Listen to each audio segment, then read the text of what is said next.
dynamic, right? Yeah. I don't feel none. First of all, how come you call the album that? Cause like if you listen to the whole thing, it's like why is he speaking about these certain things? Like what is going through his head? Like, and that's what I feel. I don't really feel none because I'm just writing my story out. But it's like it's so many different emotions. It's like can you really sit down and feel these emotions at that time? You really can't because. You know, on some of the tracks, I'm going with different emotions. Like on Too Much, I'm kind of just talking about myself and how I reflect on my family and stuff like that. When I'm going through and stuff like that. Right. And then Morning is more like how I feel about a girl and stuff. Absolutely. So maybe I'm talking about that. Like, so just I don't feel nothing because it's just like it's just different chapters. It's like I'm just going through it. It's kind of crazy too, because on the album there is a lot of feeling, though. You know what I mean? Like there is a lot of that feeling, and when I listen to songs like Sessions, I listen to Streets Want Me. I'm like, oh man, like I don't feel none. Like, yeah, but also like I do kind of feel a lot from it. You know what I mean? Like the vibe from it, like I'm getting a lot. Like Sessions is a very introspective song. You open up with it. That's my favorite. Like I was saying earlier, talk about how you kind of wrote that song and kind of what was going through your mind as you were writing those lyrics.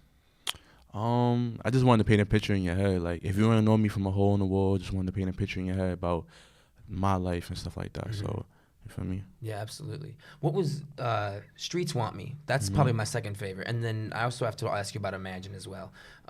That's a little bit more. I would say that's maybe the like grimiest song on the album, maybe, but not even so much, like just relative to the other ones. Yeah. Were you trying to get back a little bit of that old style, or were you like completely still in the other direction and just kind of ended up like that? Nah. It's just like Streets Want Me. You could say that. It's kind of grimy. You could say that, but Just relative to the other, like relative to Sessions, it is, right? Yeah. Because I know what you're saying. Like, cause Sessions is kind of more like just like it's not so much of like grime in it. It's just more like I'm just telling you just like the other perspective of things, not so much of grime. So then Streets Want Me is kind of like, okay, maybe I kind of am getting into grime now, but not so much because I already have the drill. I want to separate it. It's crazy how you can make two songs that sound so different, but you can put them on the same project together and they can help tell the same kind of story, like what you were talking about. Was that kind of an intentional goal? Like, I know these songs sound so different, but I can still put them together? Yeah, that was my goal. Yeah, Absolutely. to put it like that. So, like, talking about that a little more, how do you pick beats? Some rappers, like, they'll listen to a beat and automatically they have to write to it. Some rappers will hear a beat and then they got to hear it a bunch of times, but then over a long time period, they're like, okay, I think I can write to this.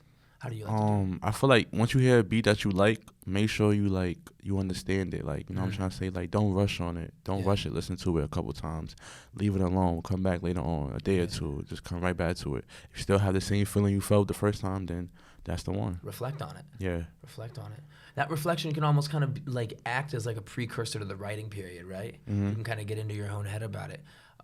When you're writing a song, you know, you can edit a song forever, right? Like you can always change something, you can always make it better. When you're writing a song, let's take Imagine for example. That's the last song on the project. It kind of sums up the album nicely, in my opinion. You know, you talk about some different things on there. How did you know? Okay, this song is done. This song is ready. You know, like this song is ready to record. Imagine, I just knew it was ready because like it just had a vibe to it, like, you know. Yeah. That was my first records that I even wrote on that EP. Really? Yeah. We can listen to it for a minute? Yeah, if you want. Yeah, put the headphones on? Yeah. Here we go. I just want to get your perspective on it, right?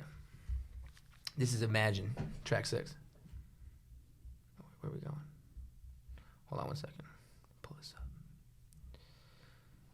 Oh, man, for some reason it's not working. Well, some technical difficulties. I'll figure it out in a sec. But while I'm figuring that out, talk a little bit about Morning, because that song is definitely maybe about a woman, right? Or it's got some kind of vibe like that. Talk a little bit about, you know, I don't get that vibe from any of the other songs on the album. So what made you kind of want to toss that song into the mix? Because you know what? Like, I have so many different audiences that I have to cater to. I can't keep doing the grime and stuff like that. I have females listening to me too. Yeah. Yeah. Do you learn that? How did you figure that out? Spotify stats, Instagram stats? Like, how do you figure out who's listening to your music? I feel like overall girls like music more than men. Yeah. Yeah. Maybe so. Yeah. Well, they have maybe a little bit more of a maybe a specific taste, right? Or they have something more in mind that they're looking for. Yeah. Anyway, I don't know. I'm trying to get this song popping. Let's see. Well, there we go. All right. The beat's different. I like the piano in this. Yeah. I might let this run for a second.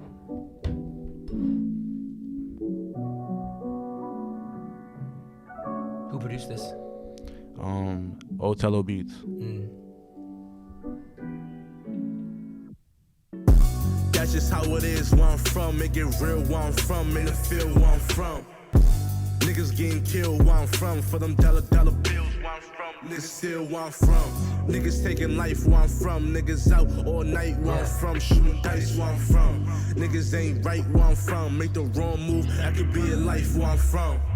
Free my brothers out the can, I swear I miss them more. My loyalty with my niggas, I swear I miss them more. Telling stories about I your can't life, believe all the you know? situation we That's kind came of what this whole across. project has about it. I might let it play in the background just a little bit while we're talking, but like, that's definitely kind of the vibe that I get on this project. Was this supposed to be a reflective project? Did you talk to yourself? You said Imagine was the first song that you kind of recorded. So did you record this and go, okay, I'm going to talk about a lot on this project?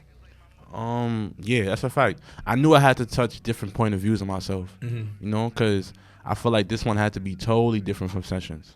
So I had to do that, yeah. Because you're kind of like, that's so interesting, right? Because on Sessions, you're kind of like, you're also reflective, but on this one, you're reflective in a different way. And I think the beat definitely changes that vibe a lot, right? Talk about how maybe when you were, you know, listening to Sessions and listening to Imagine, you were like, all right, this is how I'm going to differentiate both of these songs. Yeah, I know what you're saying, like, because it's different tempos, different structures of it. Yeah. Yeah.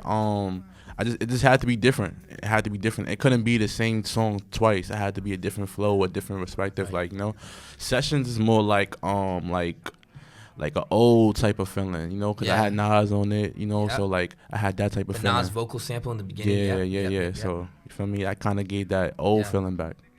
You on Too Much, Mal Finesse is who you kind of collabed with. Talk about how you wanted to get them on the song and talk about how that collaboration happened. So Mal Finesse, even before I started recording, like I said earlier, on during high school and stuff like that, like I was listening to his music and I just like was fucking with it so hard because it's like he's speaking his truth in so many different ways. Like he'll probably go on a hip hop beat one day or storytelling for me. So I was just jacking that. Yeah. So like, you know, we just started working after that and.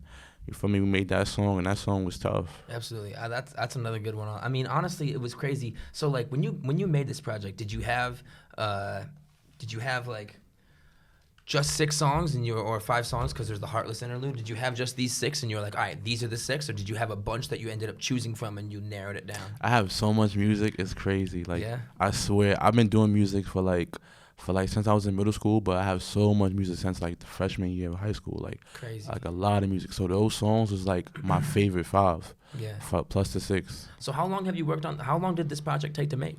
It took me like 2 months. I'm not gonna lie. Okay, so that's actually like that's pretty quick. So this is your whole grind. Like it took me 2 months to finish it. Yeah. Like to go back in the studio, fix this up. All but right. I had those songs and I just picked those 5. What about it was like, all right, time to put a project out? Because you said it took 2 months to finish it, so you decided, all right, time to do something.